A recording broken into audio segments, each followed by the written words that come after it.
Hi, everybody, and welcome to part 2 of our parenting series called Connected Mothers. Last week, before we go into last week, I want to open with a story, a parenting victory that's so meaningful and somebody in our group shared. She recently moved into a new home, and they put a lot of work and thought and time and effort into that house. It's Baruch Hashem beautiful, and they make it a priority to take good care of it. And recently, one of their children was carrying something very heavy from the top floor all the way downstairs. And it was a metal thing. She was walking down brand new, freshly polished wooden stairs. And this is a heavy metal piece of furniture, and she carried it down the stairs, and the whole thing went tumbling down and banged up and scratched up the stairs in an irreparable way. Like, not possible to fix those stairs. They're splintered, they're smashed, she sent me pictures of the stairs. It's almost every other stair, it's like chipped. The wood is chipped, and it's brand new and very upsetting. And of course, anyone's initial reaction when someone does such, she should have asked for help. It was irresponsible, right? Obviously, this is one specific story, but think about in your own life when something precious breaks, when someone does something that's messy or irresponsible or thoughtless, careless, and it has a big impact. It breaks something that's precious and valuable. Maybe it's something sentimental. Maybe it's something that cannot be replaced. And what do they do? What does a parent do? If we value things very much, like all of us do, then we get very upset and we unleash that frustration and that disappointment on the child. And this mother did an unbelievable thing. She took a deep breath, she paused, and she let it go. She did not yell at that kid, and she decided to wait until a little time passes, until she could calm down and approach this from a position of strength. And she was very blessed to have this insight and the clarity and the presence of mind to be able to do this. And with that, I want to just do a quick review of, thanks for sharing that story. If she would be speaking up here, she would present it much better. It's just, I tried. Okay, so how do we get there? How can we copy that on some level in our own way into our own lives? I don't want anyone to have broken stairs, but we all have broken stuff. And when we face the challenging behaviors of our children, how will we choose that child over the stairs? How will we choose love over fear and connection over distraction? How will we choose that connection over the ease of just impulsively saying whatever comes to our mind first? Last week, we talked about the difference between distracted and connected, between going with the flow and just doing whatever comes naturally to us versus parenting from a place of conscious thought and real nurturing and connection.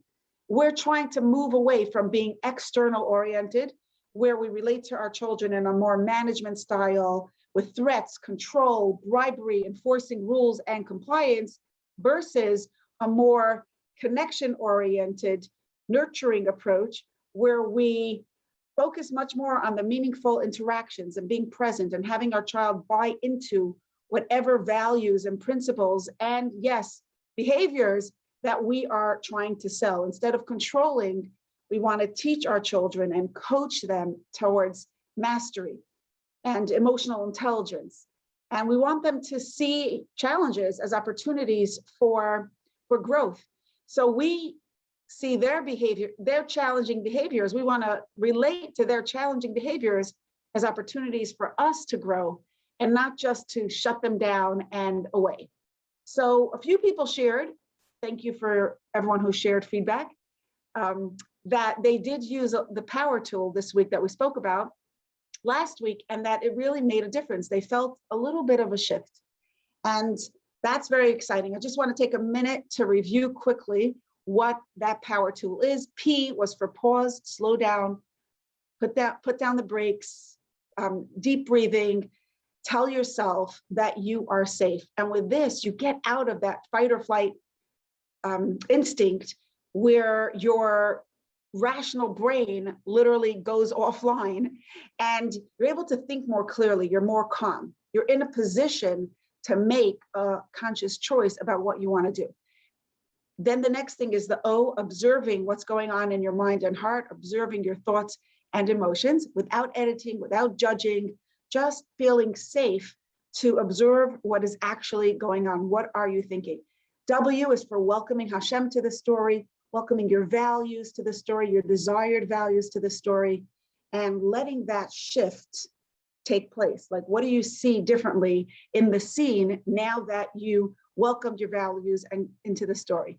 E is for envision and embrace. We want to envision literally Hashem giving us a force of energy, his life force, his presence within us, a magnificent, unstoppable, beautiful flow of energy that we are actively receiving in this moment. We want to visualize Hashem giving us part of himself, and also visualize your child, this child that you're about to interact with, as a successful, thriving adult, as the person that you really, his or her very, very best self, so that we relate from a place, number one, of respect and of love and connection and positive energy. R is for resolve, because now that you did all of this, now that with that, the P, you calm down. O is where am I? R, welcome, is bringing in the energy that we want. And E is doing more of that. And from that place, we're gonna resolve to how we want to engage in this situation, in this relationship, in this interaction. What are we gonna think? What are we gonna say? What are we gonna do? And that's the decision-making part. That's the conscious making that decision. Now, all of this sounds very involving and very complex, very detailed and very specific, but really, when you start doing it, you do it once, you do it twice, it becomes nothing more than a very natural thought process that you do in under 30 seconds, literally in under 30 seconds on a day-to-day basis. Over the next few weeks, with all that we're gonna be learning, every person here is going to be able to, Be'ezus Hashem, gain more strength and ability in using the power tool. I think that's something we're all gonna come back to. And each time you use it, it's gonna become a more natural part of you. We also said that we're gonna be structuring our learning around the 12 principles. So I wanna just say quickly what those, I wanna just briefly share, refresh our memory about what those 12 principles actually are. So the 12 principles are also known as the Yud Beis Psukim and Maimar Chazal. In 1976, the Lubavitcher Rebbe selected 12 Psukim and Maimar Chazal as foundational principles to live by. And the Rebbe wanted every child to learn these 12 Psukim, 12 Psukim and Maimar Chazal very, very well, to know them well, to know them even by heart, and to live by them. Since with these tools, we can be stronger than our Yetzer Hara. That was the reason given for these 12 Psukim and Maimar Chazal. In the book, Your Awesome Self, these 12 principles are the foundation. That's the structure of the book for a lot of inner work. And as a parenting goal, we're not doing all of that inner work, although doing that work is really, really helpful for any of our relationships, because all of our relationships begin ultimately with our own self. And it's very hard to give, for example, unconditional love or connection, or even just not yelling at our kid when we do yell at ourselves. When we don't know how to give unconditional love to ourselves, it's hard to give it to somebody else. It's never going to be true unconditional love unless we really know how to do that for ourselves. So there is room for still doing a lot, all that inner work. But in this group, what we're trying to do is really focus specifically on parenting. If anybody wants to do more work, I want to encourage you to do other series that are on our hotline or now on our website, energizedliving.org. And on Tuesday nights, I know that some of you, it was confusing. There's a Tuesday night and there's a Wednesday night. Tuesday night is a very slow, step-by-step process. We are doing the book chapter by chapter, along with worksheets, questions, answers, discussion. It's a whole different kind of ball game. What we're doing here is parenting. Our big question here is, how do I raise a thriving, successful, capable, happy, Torah joyous, thriving adult? How do I raise an adult who can be responsible, who can be caring, emotionally intelligent, have successful relationships as an adult when they grow up? And what are the tools? How do the 12 principles relate specifically to parenting? Now, the power tool that we talked about last week, I think that's a very good summary of all of the above. But what we're going to do each week is focus on a different principle, and it's going to be its own idea. At the same time, it's going to give us more strength in using the power tool. The power tool is something that we always want to come back to. Okay, so principle number 1 is Torah tziva lanu Moshe Meirasha Kehilas Yaakov. I'm going to ask you to go to the worksheet that you have. If anybody wants the worksheets, email to info@energizedliving.org or WhatsApp to 718-576-0338. If you register before, you get the worksheets in advance. Okay, so let's go to worksheet number 1, which is not really a worksheet. It's notes, okay? Here we are. Torah tziva lanu Moshe Meirasha Kehilas Yaakov. This is a pasuk in Chumash Devarim. The Torah that Moshe Rabbeinu commanded us is the inheritance of the congregation of Yaakov. And the basic meaning is that the Torah belongs to each and every one of us. It is our personal, private inheritance. The principle that we talk about with this, in connection with this, is align our beliefs, align your beliefs with and values with Hashem's reality. Now, here's where we're coming with this. How do we get from Torah tziva lanu Moshe Meirasha Kehilas Yaakov to the principle and the practice of aligning our beliefs and values with Hashem's reality? And what does this have to do with parenting? Here's a summary, and then we'll go into details. The summary is that as people, humans, the word real means actual things that we can see and touch. By contrast, the Torah gives us a different definition of real. The Torah tells us that what is real, what is absolute, real and absolute is Hashem. Ein od milvado. That is what's real. Hashem is what's real. A truth that is beyond what we can see and touch. So that's our two contrasting words of realities, right? On one hand, we're humans, and what's real to us, reality is what I can see and touch. By contrast, in the Torah, reality is Hashem, HaKadosh Baruch Hu, Melech Malchei HaMelachim HaKadosh Baruch Hu. Today is the Baal Tanya's Chag HaGeula. I just want to say a quick story. Once a chassid came into Yechidus with the Baal Tanya, and the Baal Tanya walked out of the room for a minute.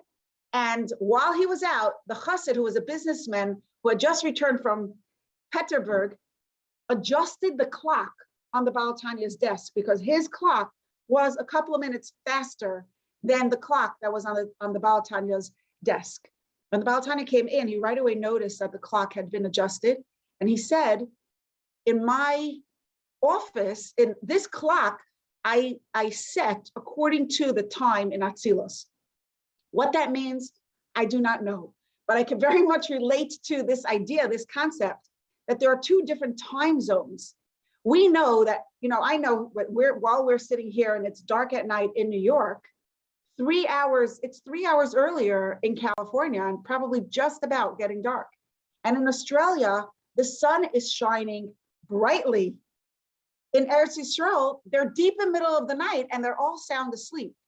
Everyone's in a different time zone, and yet we're in the same moment of history and we're experiencing reality in a completely different way, right? So, but in general, there's two different realities. One is Petersburg, what the world says is true, and one is Atzilus, what the heavens, what the Torah says is true.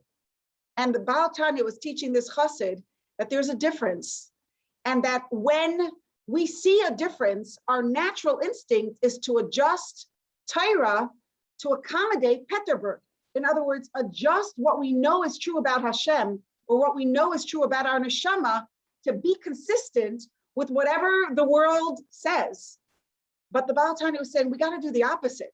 We want to adjust what the world says to fit the reality that we know from Torah. But that's what Torah teaches us. Torah teaches us that Hashem is our absolute truth. So in every moment, in every situation, each and every one of us is operating from one of completely two different time zones. We live in two different time zones, in two different realities. Number one, we live in Hashem's hiddenness. We're born in a world that denies, contradicts, or ignores Hashem's presence. And in a certain sense, Hashem is abstract. And what is real is whatever we can see and touch. How does this relate to our children? From this perspective, we value our children for things that we can see and touch. For example, we value them for their compliant behavior. We value them for their ability to please us, for what things look like on the outside, for their ability to score well and please the people in their lives, to make friends, to get good grades, to look good, to be neat, to be pleasant, to have good manners. That's all external. Now, is it bad? Are any of these things bad? No, the question is not, is it good or bad? The question is, what do we value above all? From the perspective of Hashem's hiddenness, our main focus, when we say, I know it's very nice, my kid has a neshama, but lamaisa, I need her to behave, right? What's the lamaisa? What's the bottom line that we want to see from our child? We all want our children to behave, but what matters more? What matters most? From a perspective of Hashem's hiddenness, the most important thing that drives us is external stuff, looks, money, making a good impression, a good presentation, pleasing other people. And as parents, what that looks like is we have a very, very big focus on compliance, on conformity, on behavior, on obedience. And we move right away into threats, into control, into bribery, anything to manage this behavior. There's a whole big focus on managing the behavior. That becomes our big thing, as opposed to nurturing the relationship. Now, the second reality, the second time zone that we live in is Hashem's reality, when things that we can see and touch are in a certain sense abstract. They're less real. They're on their own. They're nothing. Einod Movadek. Hashem himself is real. And everything has value in context of that mission. Good looks have good value in context of our mission. It's going to make me happy. I'll be able to do mitzvahs better, right? Good behavior, my child needs to have good behavior because that's his best expression of himself, of his soul, of his well-being. It's not because I need it to look good on the outside. It's because he needs it for himself on the inside. It's a whole different approach and a whole different direction that we're coming from, and it influences us in a massive, massive way, as we'll discuss more. So in every situation, every interaction, the first thing we want to ask ourselves is, what glasses am I wearing here and now? Which perspective am I in? Which reality, which time zone am I in? Am I in Peterburg, or am I in the time zone that I want to be in? I'm going to do another page, and then we'll go into some questions, okay? So our relationship with our children happens through interactions, right? Happens through the day-to-day minutes in which we engage with them, in which we speak, in which we, interact, in which we do things together, right? We share from the place of our emotions. So our emotions really are the place where we connect with each other. Our emotions are the driving force through which our minds also connect with each other. Without emotions, there would be no connection. But where do our emotions come from? In chapter 6 of Tanya, Perek Vav in Tanya, the Baal Tanya tells us, Amidas lefi arach hasechel. In our human dimension, all of our emotions come from our minds. And not just from our minds, but whatever we value is going to trigger our emotions. So let's look at the diagram on page 2 to get a better understanding of where our emotion comes from. What triggers our emotions? What triggers our emotions is the fact that we give something or someone value. When we decide this thing has value, good behavior has value, compliant behavior is good, yeah, then behavior has power, meaning we're going to have emotional energy, high emotions, low emotions, very emotions, intense emotions around whatever that thing is that we value. Our system of values, and this whole thing, whatever I give value to, that's what's going to trigger my emotions. That's what's going to trigger my beliefs, the rules that I have in my head about what is good, what is bad, what is successful, what is considered a failure, what makes me respectable, what makes my kid a good kid, or chas v'shalom, the opposite. So, and from there, let's look at it. What we value on the top of the page, what we value directs where and how we attribute power, meaning where there's going to be energy. For example, if I value good behavior, and we all value good behavior, but the question is not if I value good behavior. The question is more, how much do I value good behavior? How important is it in comparison to other things that I value? If I value it a lot, if I value it more than anything else, I'm going to have stronger emotions than my regular emotions around my child's good behavior, quote unquote, or bad behavior, quote unquote. And then what do I even see as good? What do I even consider to be bad? Sometimes I was in the park once, in a playground, in a local playground, and as I'm going, as I was walking in, somebody was walking out, and it was a mother holding 2 kids. And she was telling her kid, well, that little girl was crying, so you must have done something wrong. Like, I wonder what actually, I didn't stay for the whole interaction, but that thought that the mother was telling her kid, you are wrong because someone else was crying, it really blew my mind. Because is that really true? Are we wrong just because another kid is crying? Definitely, if someone's crying and we hurt them, we want to take responsibility for our behavior.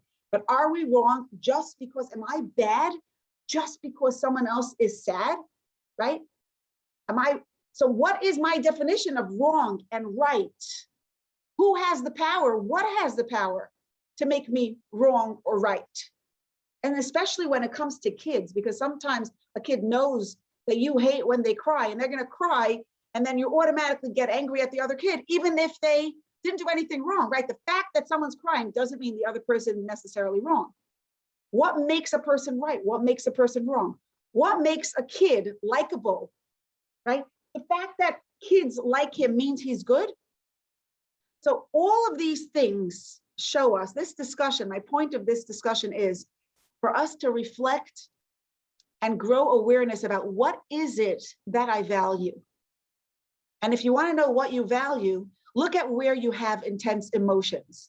Wherever you feel very strongly, there's something there about it, either the person, well, first of all, about our kids. We value our kids very, very much. We value all our close family members very, very much. We value our husbands very much. That's why they get on our nerves so much, because we love them so much. We have so much emotional energy around these people that we love. We want to protect them. We want to take good care of them. And so that's why so many of our deepest, strongest, sometimes very messy and unpleasant emotions are triggered. It doesn't mean that we're chas v'shalom bad. It's a sign that we're very invested in the relationship. So whatever we value, I'm going to go back to the diagram, whatever we value is going to trigger our emotions and our beliefs. And I put them in the same circle because sometimes we have the emotion without awareness of what our belief is. And sometimes we have a very strong awareness of what the belief is and what went wrong, and we're not so in touch with our emotions. For example, if I value good behavior, then when I see my kid behaving, then I think he's a really good kid and I feel satisfied. And if I got my kids to behave, I'm a successful mother. yay me, right? Or if I look at my kid's behavior and I think this shouldn't be happening, the next second I'm going to have a total meltdown because if this is not supposed to be happening, they're not behaving, I am lost and I feel totally overwhelmed and out of myself, right? A normal kid does not do this. Something is wrong with my kid. Something's wrong with me. Whatever we value in our minds creates the rules that we have, which then creates our emotions. And the stronger the value, the stronger the emotion.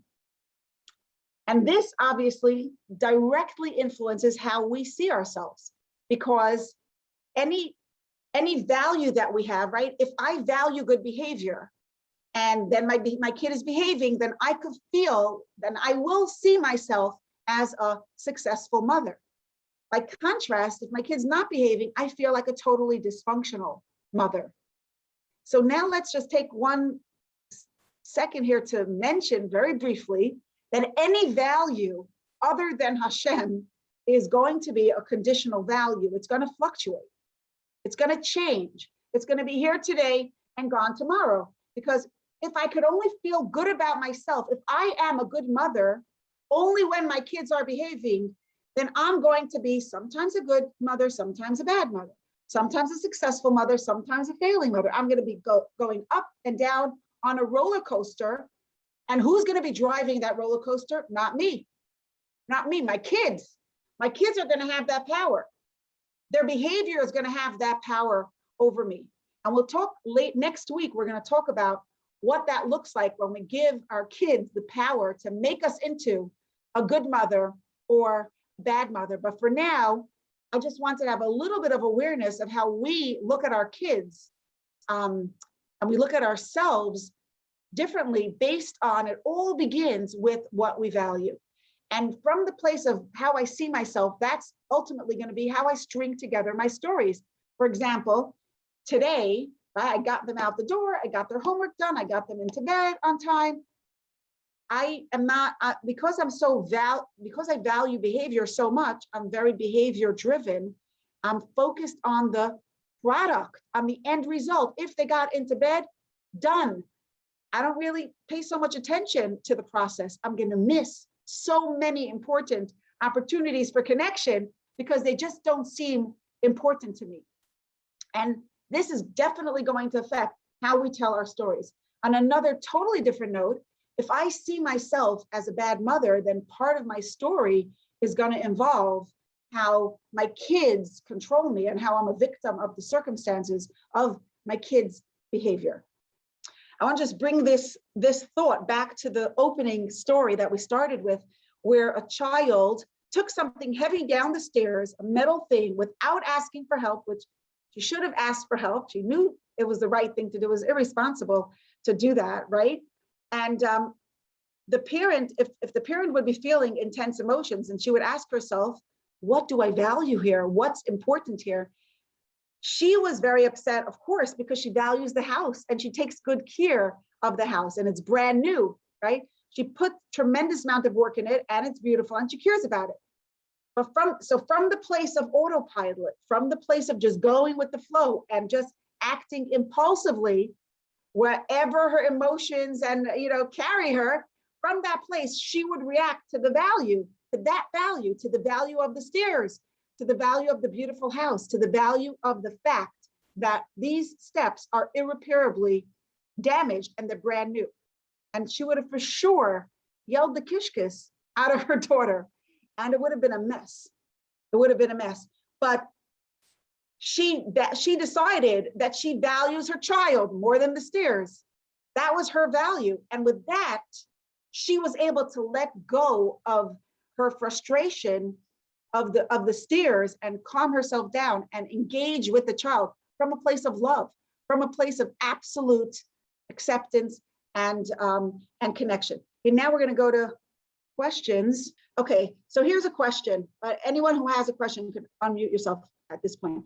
Okay, how does this work out with a large family when you are outnumbered 5-1, and sometimes you just need compliance? So first of all, I just want to comment on the question. I'm outnumbered 5-1. the phraseology of that question, not to be offensive, chas v'shalom, but I just want to point out the phraseology of the question. When I am outnumbered, I sound, when I use that expression, I use that expression when I'm talking about people who are stronger than me, people who have power over me, right?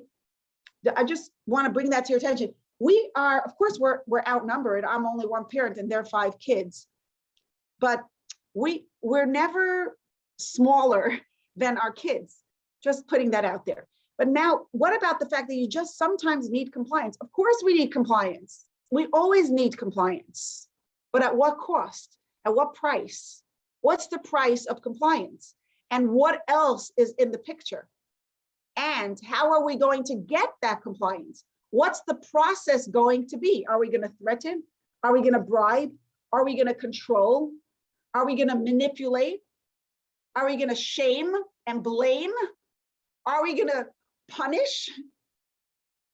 All of these things are counterproductive. And in the end, I want to tell you something, that when a kid is small, you can do all of those things and get the compliance you want. But without the relationship, as the kid grows older, you will get none of what you want, 0 of what you want. So it's never worthwhile to go down that road. With this approach that we're taking, of course, we want cooperative, healthy, meaningful behavior. We want kids to accommodate, make accommodations for each other and for the family and for you as a parent, absolutely. But we want them to do it from a place of love, from a place of belonging and connection, not from being afraid or manipulated or controlled or, punished hard enough. Does all of this relate to toddlers as well? I definitely think it starts from toddlers, because that's when we start with prizes and bribes and shaming and blaming and all this, all of it. Okay, so if we're talking about values and how important values are in our lives, right? We just spoke about how what we value in our lives is definitely going to impact how we relate to our children. I want to shift the conversation a little bit towards a different direction. And let's talk about the fact that through all of our interactions, our children are absorbing our values. Our children are absorbing what we believe is important. We never have to tell them. That mother with the steers never has to tell her child that, I like you more than I like the steers, because her kids saw it. She could tell it to them. It's nice. It's a good conversation to have. It's a meaningful conversation, but they believe her when she tells it to them, because her actions, her behavior reflected that truth. By contrast, if she yelled at the kid in a shameful way, in a destructive way, and really guilt made the kid feel so bad, then she could tell the kid, from today till tomorrow, she could talk till, the expression is till she's blue in her face about how I like you more than I like the steers. And the kid won't believe it, because we believe reality is what we see and what we hear, right? And what we experience. And if they experience our emotions to be more intense around things, and you could tell them that you value them more, but they don't believe us. They don't believe us. Kids need honesty. So we have to have that value reflected. But let's think about for a minute, what values do we want our children to have? I think that the most important value we want to portray, and this could come across in all that we're talking about, and it's something we want to do for ourselves as well. If I want my child to value themselves, to value their neshama, to value their life that Hashem gives them. Because if we value the life that is ours, we will use it well. We will use it responsibly. We will use it beautifully. We will use it royally and at full force with all our engines blazing if we value it. The opposite of personal value is shame. The opposite of personal value is a sense of nothingness, of worthiness. I am a worm. I should hide. I don't deserve to be seen or heard or belong. I don't belong. Something's wrong with me. Shame holds us back. Shame makes me feel like I want to run away. I want to avoid interactions. I want to avoid confrontation. I want to avoid any struggle because I will probably use. Personal value, by contrast, literally sets us free. When we value ourselves, when we truly value ourselves, when we own our dignity and worthiness, that value doesn't just set us free, it pushes us forward. Value, remember we said in the beginning, value equals energy. Whatever we value, we have energy around. If we value our life, if we value our neshama, we're going to have a lot of energy around there. And that's going to drive our behaviors, our emotions, and our day-to-day lives. The more we value our lives, the more energy we invest in living from a place of energy to the fullest capacity that we can. And by contrast, shame is the number one destroyer in all of our relationships and in any form of success. Shame is the number one destroyer. Dignity and worthiness is the number one key to empowerment. And we want to give our kids as much empowerment as we could. So we want to give them as much dignity and personal value as we could. And we want to give them as little shame as possible. Of course, in order to do that on a deeper level, we too need to do the work of letting go of our own shame, recognizing when we're feeling bad about ourselves, when we're feeling less than our beautiful self, when we're beating ourselves up, when we're being hard on ourselves, when we're being negative, when we're feeling intimidated of other people, not good enough. We want to try to let go of that. But for now, what we're focusing on is how we're going to give this sense of personal value to our kids. Personal value is really the key, not just, of course, we said it's the number one key to empowerment, but it's the key to anything your kid will ever try in their whole lives. If they don't believe that they have value, if they don't believe in the value of their lives, they don't believe that it's possible and likely even for them to succeed, they'll never even try. You know that famous, I've told this story before, those of you who've been with me, but you know what, I'm going to briefly say it again. A man was traveling in India and he came across an elephant that was tied to a little stick sticking out of the ground with a thin rope. The elephant was so strong and so mighty, it could in 3 seconds pull away, take the whole stick with it and go wherever it wanted. But it was nowhere, it was going nowhere. And the sight was very strange to this person. So he went to the trainer and said, what's going on? If the elephant doesn't need a string, why is the string there? And if the elephant needs the string to restrain her, doesn't she need a stronger one? So the trainer explained that when this elephant was little, when the elephant was a baby, they used a similar string to tie the elephant to the stick or to the tree. And at that point in the elephant's life, the elephant pushed and pulled and stretched with all its might. It tried as hard as it could to get away, and it couldn't. And after weeks of trying, it gave up. It resigned to the reality of its experience. What I see and what I feel is real.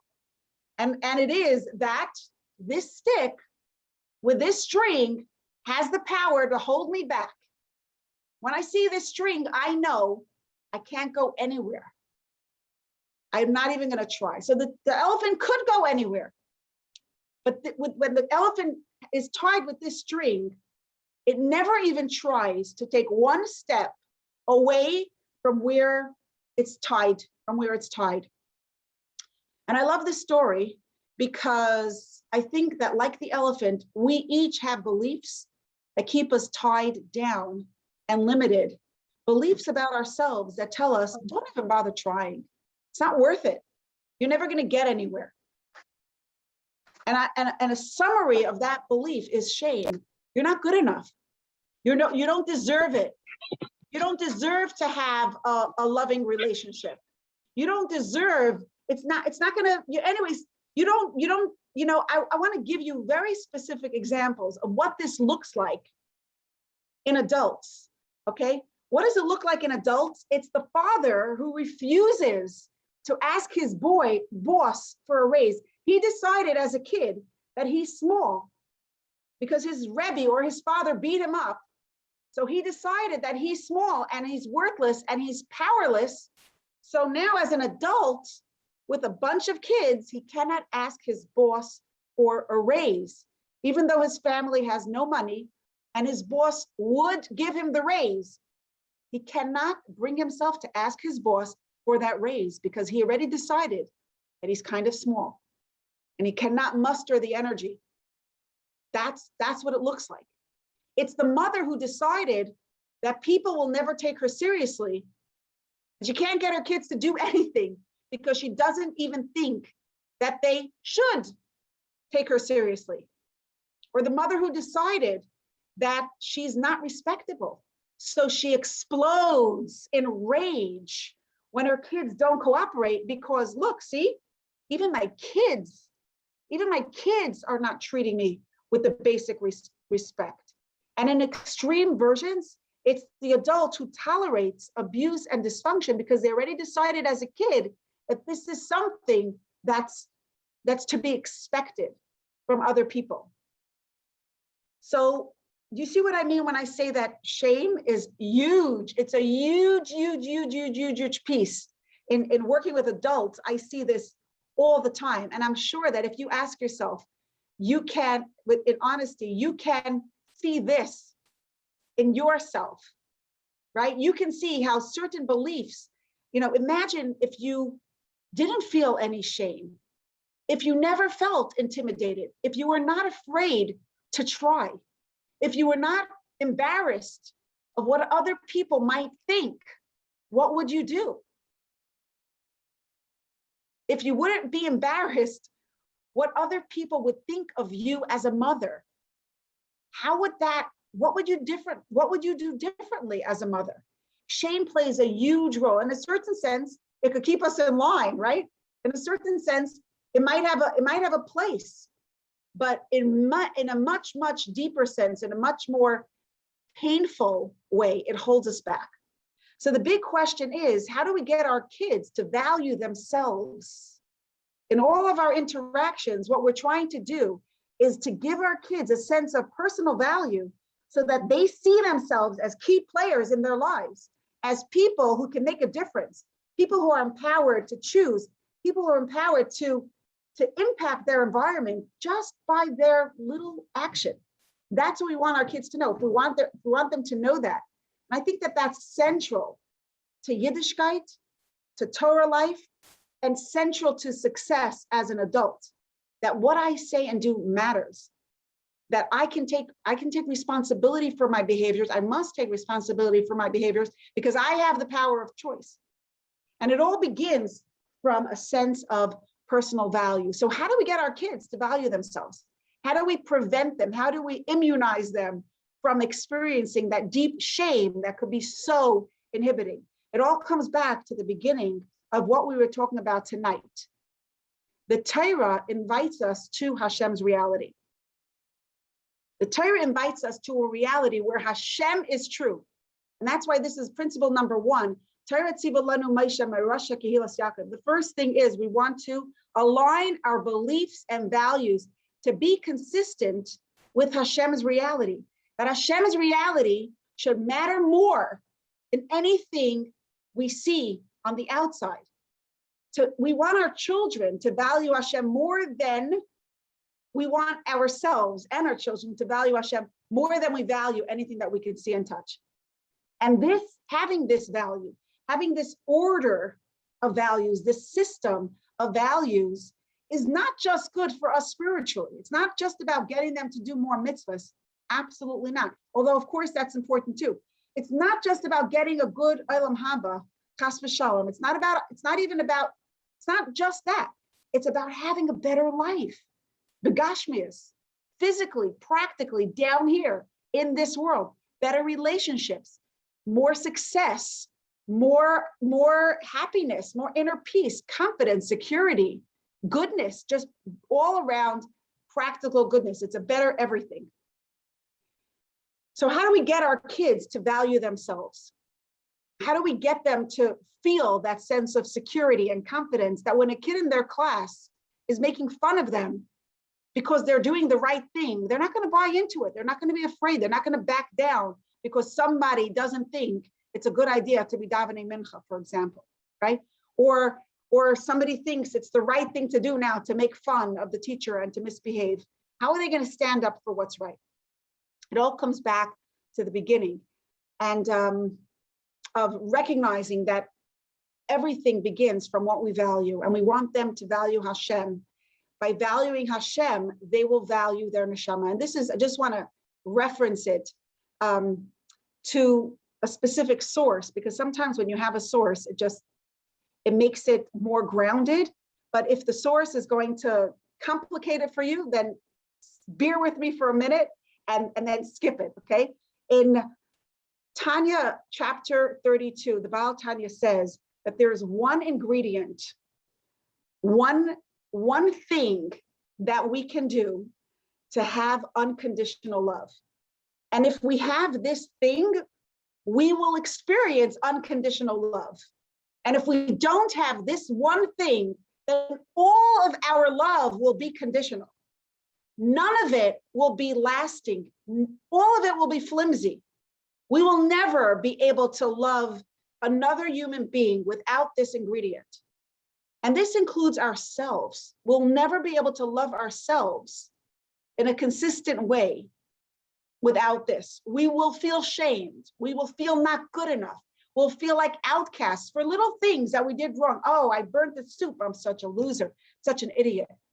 Now that's a halbatzara. That's like not such a terrible thing if we say that, right? Worse is if we feel that. Worse if we actually believe it. Sometimes the things we say are just things we say. And sometimes what's worse is that we actually believe it. We believe we're not good enough. Then chas v'shalom, those are like the examples that we talked about before. So the Baal Tanya says there's one way, one thing that we can do to make sure that all of our love will be conditional. And that is if we value our neshama more than anything else about ourselves. And of course, the way we do that is through Torah Tzivu Lanu Moshe Moshe Kilas Yaakov, through buying into the Torah, through deciding that the Torah is more true than what we see and feel and touch. That Hashem's reality is more true than anything else. When we could do that to ourselves, we can give that gift to ourselves, that I value myself because I have an neshama. I'm able to love myself, because let's be honest, there's really only one thing about ourselves that we can never change. There's only one thing that's always valuable. There's only one thing that's always precious and always empowered and always good, no matter what we did wrong, no matter what wrong was done to us, no matter what we lost, no matter what we gained, no matter what other people say or do, no matter what kind of trauma we may be exposed to or experience or have experienced, no matter where we live or what kind of clothing we have, how much money we have, or what we do not have that we really, really need. There's only one thing that makes us good, no matter what. There's only one thing that actually gives us value. Everything else is not real value. Everything else changes. Everything else is only relative value. For example, beautiful. If beauty is about my good looks, then the minute I have pimples, I am no longer beautiful.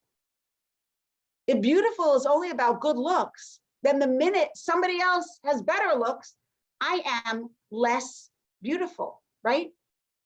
But if good and beautiful and wonderful and desirable and respectable, all these words are associated with our neshama, then we could have a goodness and we could have a beauty and we could have a value and a respectability that nobody and nothing can change. Nothing and nobody can ever take it away from us. That's the only thing. That's the only thing that we have, because it's the only thing that actually has permanent, unconditional, unstoppable value. Anything else has changeable, fluctuating value. Anything else could come and go. People could take it away. Circumstances could take it away. We could lose it. We ourselves could take it away. So if we are in the mode, not if, but when, because we get there, inevitably, when we're in the mode of Hashem's hiddenness, when we are in the mode of valuing things that we can see and touch more than we value our neshama, from that perspective, our kid is bad if they did a bad thing. And if our kid is bad, we are bad. And that causes our emotions to stir up. And we relate to them from a place of fear. And we say fearful things, fearsome things, things that we really don't want to be saying. It's like a monster. A fear overtakes our system. And if our kids absorb that idea about themselves, they're going to feel ashamed of themselves. They're going to feel ashamed of themselves. And they'll feel that shame whenever they don't manage to please an important person in their life, whether that person is right or wrong, whether that person is pleasable or not pleasable. They'll feel ashamed of themselves when the cool kids in their class are not impressed with them. And that's the worst thing that we could, it's really the worst thing. It's the source, it's the core of everything that could possibly go wrong. The only immunization to shame is value. Shame is definitely the most destructive force for a child. Out of shame, out of being embarrassed to be different, they're going to go with the flow wherever they're invited, wherever they're taken, right? Out of shame, they won't shine, they won't succeed, they won't push themselves forward. They won't even try at times. They'll inhibit themselves. They won't, show up to their lives with their full glory, with their full capacity. Chas v'shalom, like the elephant, right? The only immunization to that is true value. And the only true value is our neshama. So how do we practically give our child a sense of her neshama's value? Let's look at page 4. First of all, let's just read page 3. It's a summary of what we said. The road to unconditional value and unstoppable empowerment. The more we value Hashem, the more we value the part of Hashem within our own selves. And as we increase our awareness of Hashem, we realize that Hashem's value is unstoppable, is absolute. His respectability is unchangeable, and Hashem's power is unstoppable. There's no inch of reality. There's no inch of this world where Hashem is irrelevant. There's no situation in my life, in your life, where this truth about Hashem is irrelevant. Hashem makes all the difference all the time. And as we become aware of this, we also become aware. It's up to us, by the way, to become aware of this reality. This is the inner work. This is a good summary of all the inner work that we talk about in the book, Your Awesome Self. But it's up to us to become aware of this and to step back into this awareness whenever we inevitably slip away. And when we do this, we also come to discover that we are carriers of Hashem's light. We have a part of Hashem within us. And as carriers of Hashem's light, we too have value that is absolute. And we too have respectability. Our own respectability is unchangeable. And our empowerment is unstoppable. Nothing and nobody can take away our dignity, our value, our respectability, or our power of choice. Imagine if we can give that to our kids. We first have to buy into it ourselves, but don't wait till you fully buy into it. Decide tonight, right now, while you're listening, that you're buying into this on a deeper level. I'm deciding that because Hashem is infinite. And every day it's a brand new decision for me and for so many people that I know. So let's make that decision now. There's no inch in our lives where, just like there's no inch of our lives where Hashem is chas v'shalom irrelevant, there's no inch of our lives where our neshama, where our inner light, our beauty, our value is irrelevant. Our neshama can make a difference to this moment, to this situation, all the time, every day. And we're gonna slip into the mindset of the world where we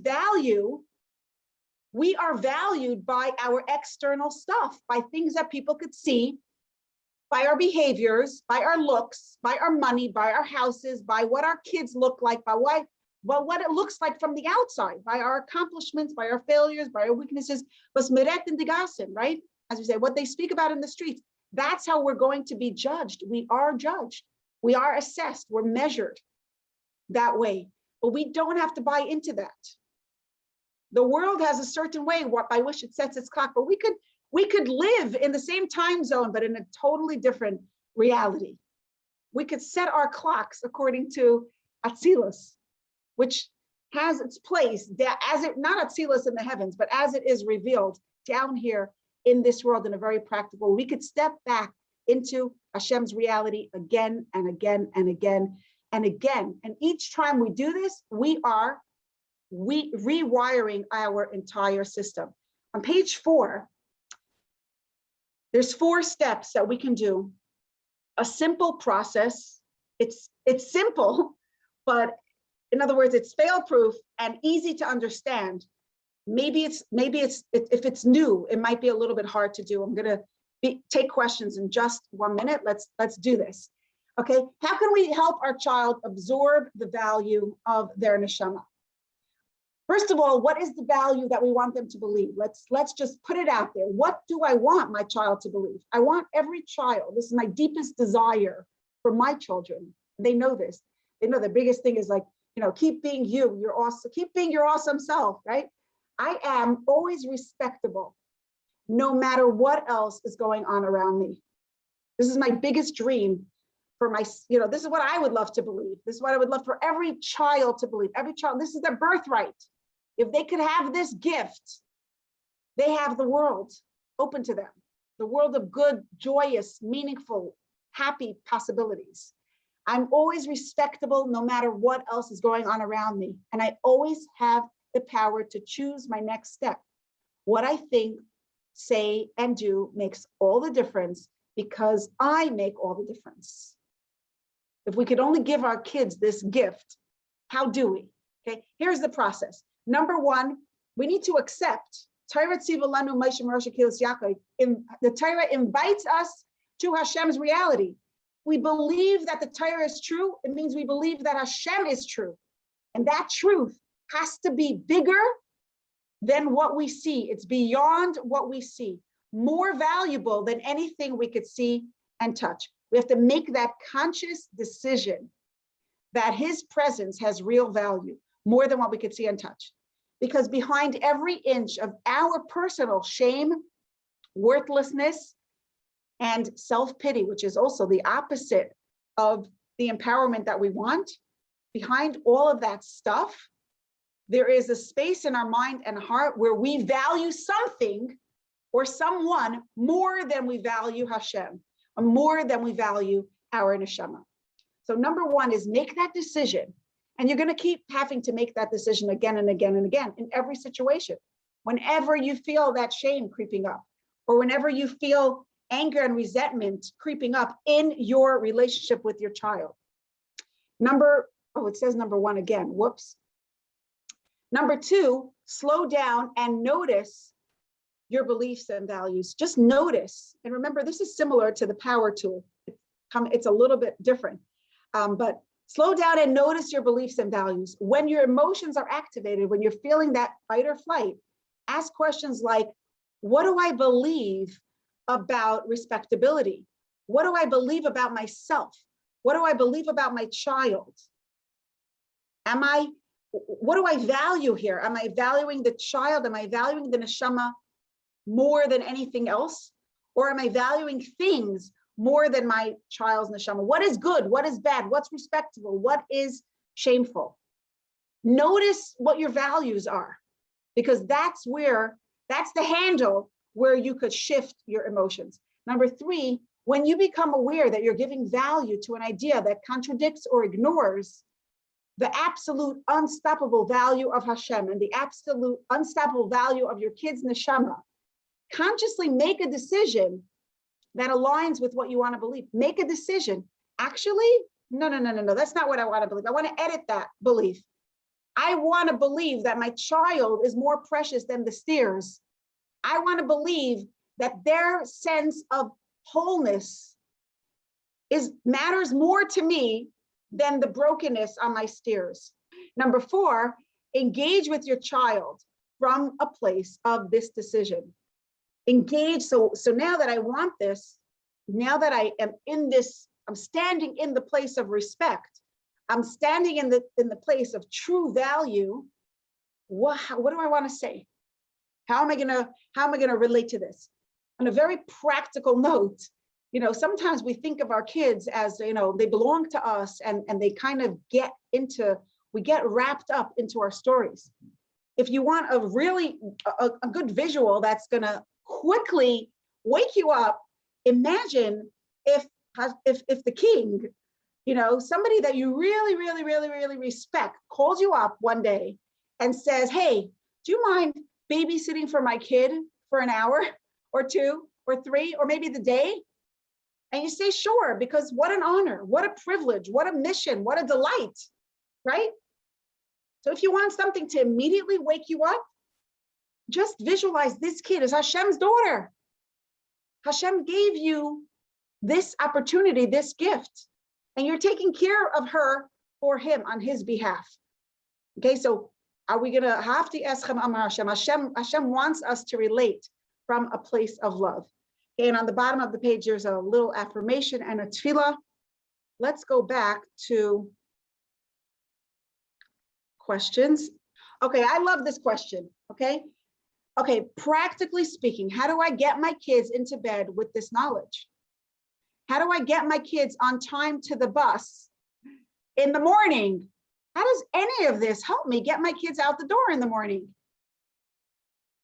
Does anybody want to share? Because I'm going to share, but I'd love to hear what works for you. Kids need rules. Kids need structure. Kids need routines. The question is, what are we building them upon? What is that foundation? Okay, so how am I getting my kids to bed? I'm getting them to bed because it's time for bed. Okay, but my energy, the reason I'm getting them to bed is not because, the whole energy is much more positive. It's in a framework of love. It's in a framework of, I'm giving them a gift by helping them get into bed because they need this structure to be happy, successful people. It's coming from a place of respect. We need you to get into bed. Not I need you to get in bed. We need you to get into bed. I would like to hear a more specific question, like, what are you doing now that's not working? Maybe I can tell, I can help you plug in this information, but I think we all need routines. The question is, what is driving our routines, and what do we do when our kids are not listening and they're not complying? So from this perspective, I think one thing I want to say about this is, from a place of connection and respect, it's a good idea to restructure our days and create and let go of things that don't matter to make space for things that do matter. And by that, I mean, maybe we need to spend less time shopping for the perfect bow, for the perfect matching shoe, for the perfect, pair of socks or tights, and whatever it is. Maybe we need to spend more time just bonding, just snuggling up on the couch and reading a book. If one thing has to go, what is that thing? So many times, mothers have so much to do. Sometimes even self-care becomes just another thing we have to do, right? I am 100% sure if it's one practical thing that you can take out of this, it would be, look at what you do throughout the week. Look at your daily schedule and think, what can I let go of that reflects my value of external stuff to create room for my value of what really matters, nurturing a connection, looking into my child's eye, having conversations, spending 10 minutes snuggling in bed with them at night, listening to them, listening to them, really listening with patience, with an open mind, with my phone 5 miles away, not really 5 miles away, but you get what I'm saying. That's phenomenal. If it's okay with you, I'm just going to repeat that quickly for people who are going to listen to the recording. This is such a beautiful example. Somebody's sharing that she's been doing this work for a while. And recently, one of her children, a young child, started saying, I hate you, mommy. I hate you. I hate you. I hate you. And in the past, that would have been very triggering, as all of us can imagine. It's very triggering when your kid says, I hate you. Even though we know it's just a kid, it gets on our nerves. It makes us frustrated. It makes us angry. It unsettles us. It rattles us. And from a place of compliance, control, behavior management, this has to stop. She would have just said, no, we don't talk like that, and then the kid, it would escalate very, very quickly into, then goes threatening, then goes bribing, then goes punishing, then just goes, the night is over. And shame is planted more deeply in that child's heart. More disconnection is planted in that child's heart. But instead, because she's been doing this work for a while, she recognized, hey, I'm not going down that road. This is not about me. I'm good. And she was grounded as a mother in her place of value, in her place of empowerment as a mother.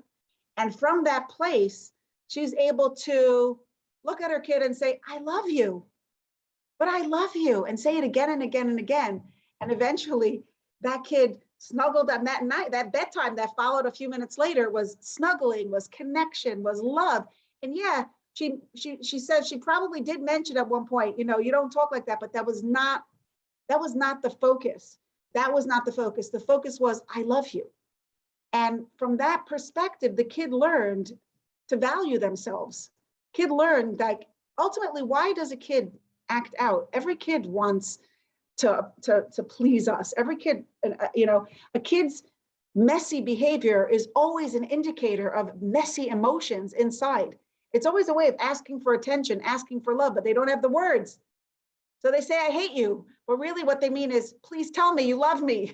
So this mother was able to hear that and connect. And I think that what the child learned was she learned not to say I love you, because she knew before not to say I hate you. She knew before that it's not a nice thing to say.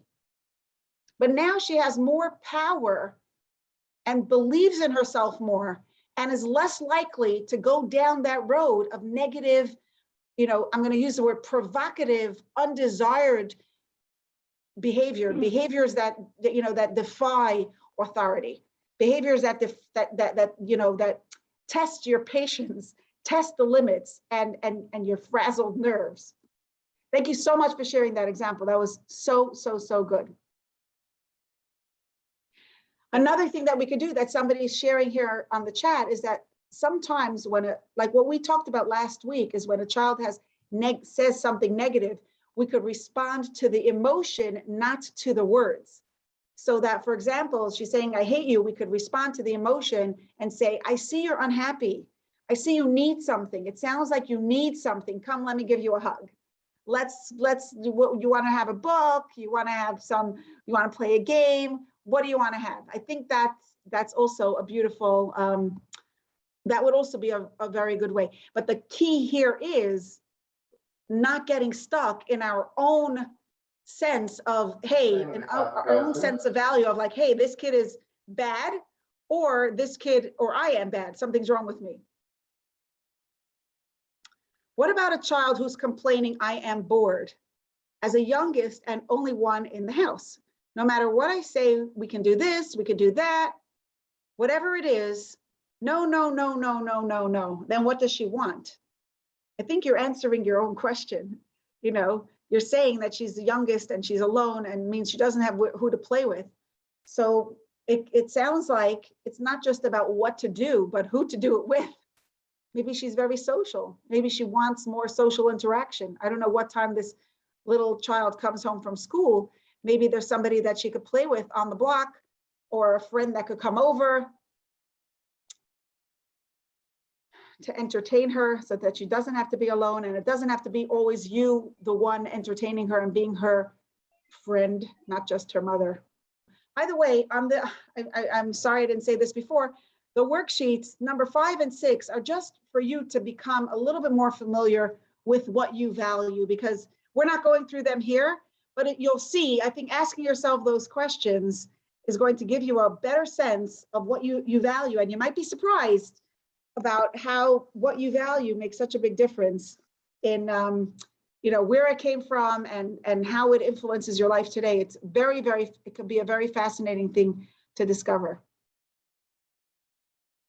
Okay, thank you all for joining. It's been real, it's been wonderful. I'm really looking forward to next week. I want to ask you for a favor. During this week, if you use any of the tools that we talk about, if you can leave us a voice note or voicemail or a text message or email, any way of letting us know what's working so that next week I could share your success, your victories with our group. It's really, really meaningful to hear from other people what your challenges are, what's not working, and also what is working, so that we can learn from each other. Because I know that when we do the in-person groups, I would say that 75% at least of what people learn has nothing to do with anything that I'm going to say. It's it's their own personal work and the shared experience. So if you can do me that favor, and then we'll all benefit from it, the whole group will benefit from it. If you could share your experiences, email to Shterna@energizedliving.org or message me at 917-687-9712. I would very much love to hear your experiences so that I could share it with the group next week. Actually, next week is Hanukkah. We should have a Freilich and Lichtig in Hanukkah. We should have the menorah in the Beis HaMikdash way before Hanukkah, for real. And we'll continue learning in the Beis HaMikdash. But next week in Hashem on Hanukkah, we're going to be celebrating Hanukkah and sharing the light of Hanukkah with everyone in your family and everyone not in your family. So I want to wish everyone a Freilich Hanukkah, and I'll see you the week after that. Thank you again for joining.